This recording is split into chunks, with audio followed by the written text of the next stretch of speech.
პლაგიატის დასაშვები პროცენტი.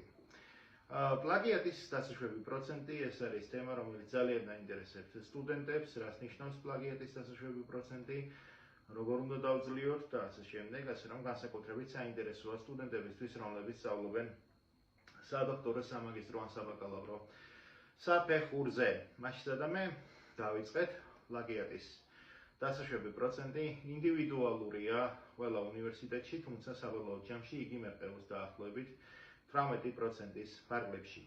პრაქტიკაში შემოხვედრია სხვადასხვა ტიპის ზღვარი, თუმცა არის 17%-იანი, 21%-იანი ზღვარიც კი შემოხვედრია, ყველაზე დაბალი ზღვარი ეს იყო 14%. რას ნიშნავს პლაგიატის დასაშვები პროცენტი? პლაგიატის დასაშვები პროცენტი იმას ნიშნავს, რომ როდესაც თქვენ სადიპლომო ნაშრომს დასრულებული სახით წარადგენთ, მასში ხვედრითი წილი, ესე იგი სკოლიოს დაცვის დარღვევით, დასკოლიოების წესის დარღვევით, ან და შეგნებულად მოხდება ეს თქვა შემთხვევით შეგნებულად, ტექსტის ხვედრითი წილი არ უნდა აღემატებოდეს დასაშვებ ხვედრით წილს.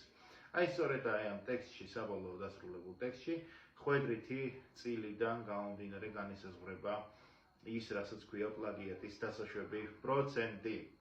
ასე რომ ინდივიდუალურია უნივერსიტეტებში, ჰიპოთეტურად ისიც კი შესაძლებელი არის, რომ საბაკალავრო ნაშრომში უფრო დაბალი იყოს და სადოქტორო დისერტაციაში უფრო მაღალი, ეს შესაძლებელია მერწმუნეთ და კიდევ ერთი ინფორმაცია ყოველთვის უნივერსიტეტს ეს პლაგიატის დასაშვები პროცენტი განსაზღვრული აქვს შიდა, ასე ვთქვათ, ორგანიზაციულ დოკუმენტაციაში.